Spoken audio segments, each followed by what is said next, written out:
Well, welcome to Australia. My first video blog from Australia. I've come to my local Toyota dealer because the fact is that being in Australia, I can kind of get my old life back. And what was my old life? Well, my old life was driving around in vehicles. My latest favorite being Land Cruisers. I've owned 4 of them.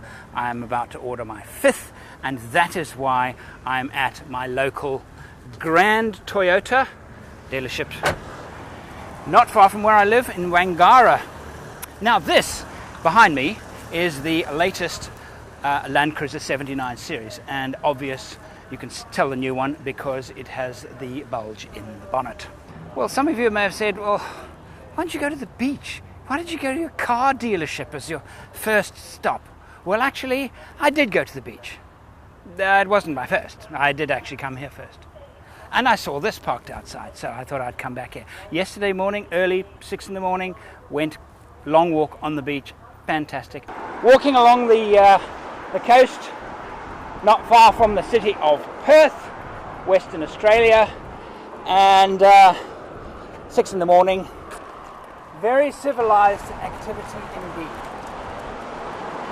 I want to pick up the sign, especially the bit that says snakes.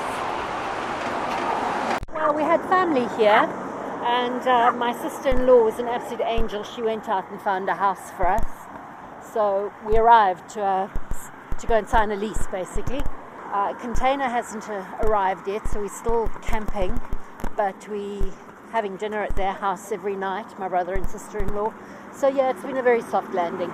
And when I say soft landing, we've been here exactly 1 week, and we have finished all the basic necessities of life.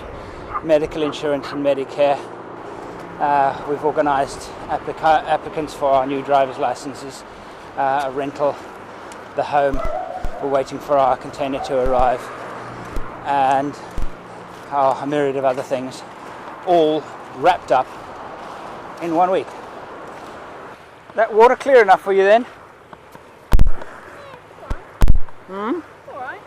What do you mean it's alright? Amazing. Hey?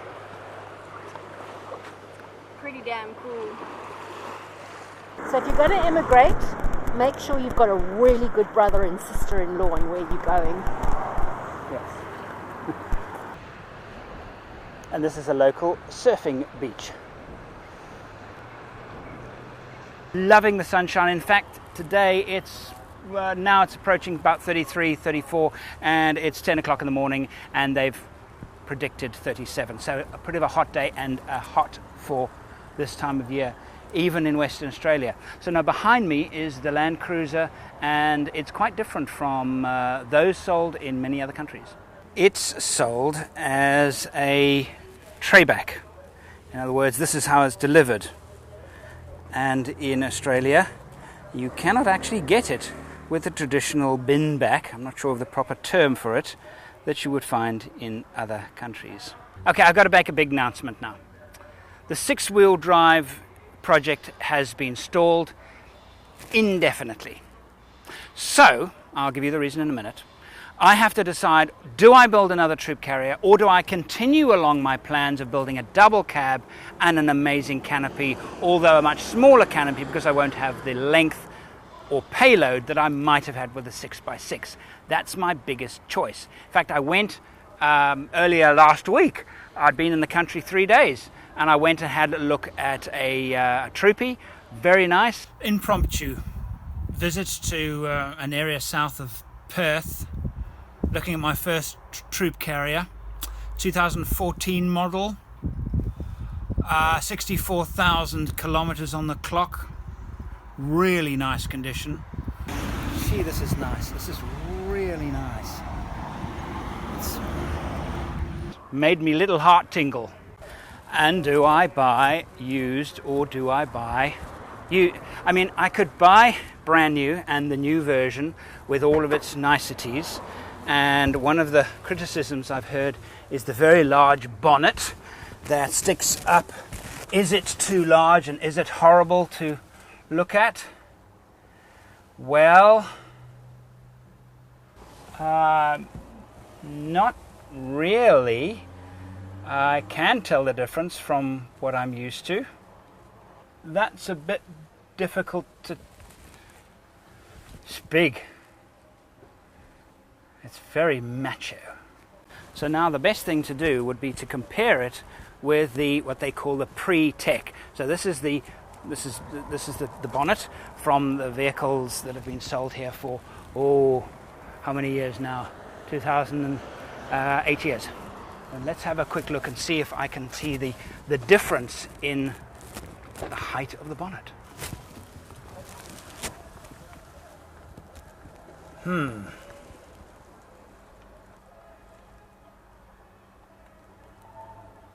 And there is a difference. So my choice is new or old. Does the big bonnet bother me? No, I think I could get used to it very quickly. There is a difference though, and I think I like it because it's newer. No other reason really. And the engine's more efficient. This engine has better injectors. The interior of the vehicles hasn't changed much, but this isn't about a review. This is about a decision. Should I build the Troopy? I'm in love with the Troopy. I get a warm fuzzy every time I see one. And I don't get the similar warm fuzzy when I see a double cab. But the 6x6 project has not been shelved altogether. And I'll explain to you now why it's not going to happen. I went to see the guys at NSV and at Multi-Drive, and they basically said that it was, excuse me, it's very, very bright. They said that it was overwhelming. They had an overwhelming response, but from the wrong people. Too many people thinking that it was a $5,000 or $6,000 conversion. It's a $40,000 conversion. This is there's no lazy axle. It's a full 6-wheel drive lock-up system. It's designed for extreme conditions, extreme loads. It's a very, not just heavy duty. You know, heavy duty is actually an overused phrase. I think it's every time you hear the word extreme a lot. You hear the word heavy duty a lot. This is heavy duty, seriously heavy duty, and of course, as a result, it's very expensive. 40,000 US, I think, or I'm not sure. It's either Australia or the US. It's a considerable amount of money to invest. And they're basically saying, if we're not reaching the people that buy them, mining companies, industry, this kind of thing, armed forces, then really the bang for our buck, while we're getting the interest and the views, and that's welcome, of course, not really, it is turning into sales, but not the kind that they're looking for. So they're a bit, so they've basically said, we've got to do something to enable the right market to be reached and tapped and for sales to flow before we can invest that kind of money. Completely understand. So my thoughts right now are buy the double cab, fix it up, make it amazing, and then you can convert it to 6x6 later. I think that's the way my heart is going. The other problem is delivery times, and a new one, troop carrier, they're ordered in very low numbers. Generally no stock is held, so I will wait. If I order now, I'll only get it in March. I'm in the United States in May, June. I come back and I leave in the middle of July for canning stock, and I have to prepare a vehicle. I can't wait that long. I just can't wait that long. So if I'm buying a troop carrier, it's a used one. It's a pre-owned one.